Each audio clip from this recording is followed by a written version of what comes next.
嗰日我睇你唔喺屋企度，我打你電話你又唔聽，咁我自己心裏都好煩噶。咁啱好有朋友約我出去，咁我咪出去食宵夜咯。你出去食宵夜，你講大話啊你！嗰日阿咧，明哥仔，你聽埋佢講埋先，聽埋佢兩公婆，你講啊。你咪以為我唔知道啊吓？你仲喺度呃我？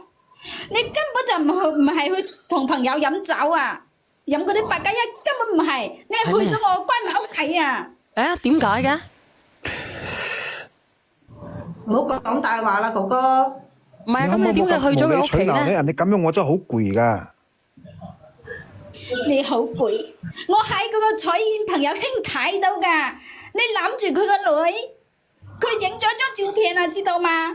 雖然我冇睇到你個樣，但係我見到你手上嗰隻錶啊，你嗰隻錶係我送俾你嘅，你當我傻嘅咩？我睇唔出啊吓！真係唔係你諗嘅咁嘅。咁你到底有冇去啊？呢個阿醒哥，你到底有冇去啊？閪仔，唔係你到底有冇去啊？入咗心啦，呢個男人已經你到底有冇去啊？你唔好諗咁多，有定係冇？有嗰日有去。咁你去咗乜嘢啊？你幫我點讚賞個粉絲燈牌同埋人氣票。阿明哥仔，你咪走啊！你同我分析下啊！嗰日我發信息俾你，你阿嫂，咁你話你翻到我家啦，所以我就安心啲。當時呢就係啱好阿翠燕又突然又發信息俾我，啊，安心啲哦，你就係安心啲去揾佢係嘛？咁佢自己又頭痛又唔舒服，咁佢係你好朋友嚟噶嘛，咁你應唔應該幫下佢啊？永遠都攞呢個做藉口啊，哥哥你。嗱，明哥仔，你覺得佢咁啱啱啊？明哥仔，我認為積咗嘢都冇問題嘅。我而家戴住金鏈都係佢朋友送俾我嘅，我老婆都知㗎。我連多一兩個上嚟啊！你繼續講。呢個密屎塵埃，你講嘢。我想問一問，如果係咁，如果兩公婆咁嘅話，有佢真係嗰先。好辛苦咯。你講啊，呢個叫做清風姐嘅嚟。你都會信佢老公。等上邊嗰個講完先啦，睇佢有幾多嘢講，由佢講。你講，你講。你講啦，嗱，阿哥哥，我就而家問你一句，究竟你個心係偏向你老婆啊，抑或嗰隻綠茶先？梗係偏向我老婆噶。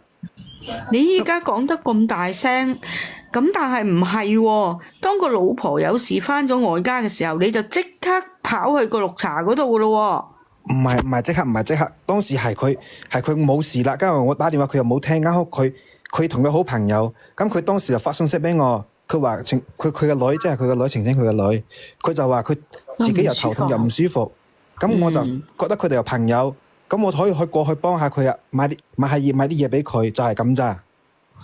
我同你講啊，哥哥仔，首先第一個點解我講呢個係綠茶呢？首先第一個，如果自己遇到有啲問題係解決唔到嘅，佢會揾身邊嘅朋友，唔係身邊嘅朋友嘅老公。首先第一個，第二個，佢走去攬你，佢有冇考慮過你係佢朋友嘅老公？因為佢有考慮過，所以佢先出手。呢個係第二個。第三個，邊有咁啱？你個老婆一前腳翻外家，佢後腳就唔舒服。第三個，阿清風姐，你等等先，明哥仔你出聲啊，明哥仔，明哥仔你出聲。我當時覺得佢係當我男閨蜜咁噶嘛。等阿明哥講咗先啦，上邊嗰啲明哥仔啊，倒數第2咪啊，你封咪啊，你繼續講下你哋咁樣。咁如果係咁，我就再講第四個。唔使字，阿明哥仔開咗咪啦，阿明哥仔。開咗啦啊！我認為我哋平時冇聯繫㗎，除咗我老婆出現咗，我就去啦。咁咪係咯，都係老婆一齊啊嘛。嗱，咁問題係佢老婆嗌咗交咯喎，阿明哥仔。嗌咗交都冇問題㗎，我揾幾個朋友出去飲啤酒。咁問題佢冇飲喎，佢發現佢個老婆個閨蜜個女發燒，佢過咗去喎。咁我當時我係發信息俾佢大嫂，確認咗我老婆安全啦，咁我先安心去噶嘛。咁佢正常啊，明哥仔。你係唔係確認個老婆安全？你係確認個老婆係咪真係返咗外家，而唔係打個回馬槍？唔係，我冇咁諗。阿明哥仔，你覺得佢啱唔啱啊？佢啱啱講咗又話唔啱啦。啱定唔啱啊？明哥仔，我聽唔到。